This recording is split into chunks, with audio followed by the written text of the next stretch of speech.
The one thing that fails first in every power outage. Most people think power outages are about electricity. They're not. They're about water. And what happens when you suddenly can't use it the way you expect? Because when the power goes out, the first system most people lose isn't lights or internet or even heat. It's sanitation. And almost no one plans for it properly. The illusion most people have. Ask someone what they're worried about during a power outage, and you'll hear the same answers. Food, phone batteries, heat or air conditioning. Very few people say toilets. And that's because most people assume one thing will always be true, that when you flush, it'll just work.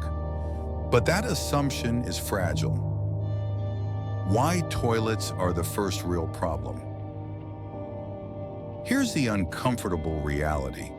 Your toilet does not work because it's magical. It works because multiple systems are functioning at the same time. Water pressure, treatment facilities, pumping stations, electric controls. When power goes out, those systems don't fail instantly. They fail quietly, unevenly, and without warning, which is why people are caught off guard. What actually happens during an outage? In many outages, tap water keeps flowing at first. People take comfort in that. They shower, they wash dishes, they flush like nothing has changed. But behind the scenes, pressure is dropping. Backup generators are kicking in. Treatment plants are running on fuel. Pumps are operating on borrowed time. And no one announces when that margin disappears. There's no alert that says, this is your last reliable flush. The moment people realize the problem. The realization usually comes late. The toilet doesn't refill as quickly. The flush sounds weaker, or worse, nothing happens at all. That's when stress spikes. Because this isn't just inconvenient, it's personal. And it's something most people have no backup plan for. Why bottled water isn't the solution. This is where a lot of people make the wrong move. They think, I'll just pour bottled water into the toilet. That works once or twice. Then the math sets in. One flush can take over a gallon of water. Now ask yourself, how much drinking water are you willing to sacrifice for waste? This is where unplanned flushing quietly drains preparedness. Sanitation is the fastest morale killer.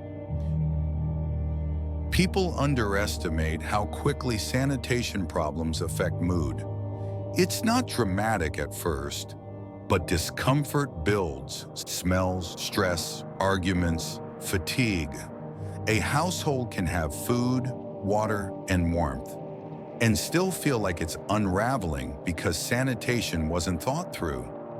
This is why experienced preppers treat sanitation as core infrastructure, not an afterthought. Why this fails first, even for prepared people. Even people who consider themselves prepared often miss this because it's uncomfortable to think about, because it feels gross, because it doesn't look good on a checklist, and because it works until it doesn't. Preparedness often fails where assumptions live. What smart households do differently. The goal isn't to panic, it's to separate systems. Drinking water is for drinking, cooking water is for cooking, sanitation water is its own category. That mental separation alone prevents mistakes. Once you do that, better decisions follow naturally. The power outage isn't the emergency, misuse is. Here's an important reframe.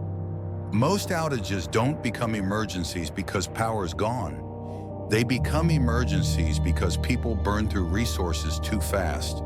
without realizing it. Sanitation accelerates that burn rate more than almost anything else. Once water becomes scarce, every decision feels heavier. That's why this fails first. Simple adjustments that change everything. You don't need complicated gear to solve this. You need awareness and restraint. Limiting flushing early, using non-potable water when possible, planning for reduced use, not normal use. Even just agreeing as a household, we don't flush every time, buys you time. Time is the real currency here. Why this topic makes people uncomfortable and why it matters. Most people don't like thinking about waste, but preparedness isn't about comfort, it's about realism. And the most realistic prep is the one that keeps your household functional, calm, and livable, not just technically alive. This is why sanitation deserves attention. The quiet advantage of thinking this through.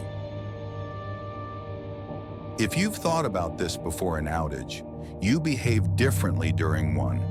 You don't panic, you don't waste, you don't scramble, you move deliberately. That calm shows and calm spreads. What this means for your other preps. Once sanitation is handled, everything else feels easier. Food planning improves, water management improves, morale improves. Because the background stress is gone, preparedness works best when problems are solved before they feel urgent. Why most advice skips this topic. A lot of preparedness content avoids this because it's not flashy. It doesn't sell gear easily. It doesn't make dramatic thumbnails. But it's one of the most practical discussions you can have. And practical preparedness is what actually works. The takeaway. If there's one thing to remember, it's this. Power outages don't start failing at the grid. They fail at the household level, quietly through small assumptions. And sanitation is one of the biggest. If you plan for it early, you avoid stress later. In closing, preparedness isn't about expecting the worst. It's about understanding how normal systems behave under strain. When you understand that, you don't need fear. You just need foresight. Steady days aren't built by dramatic action. They're built by noticing the small things that matter before they become big problems.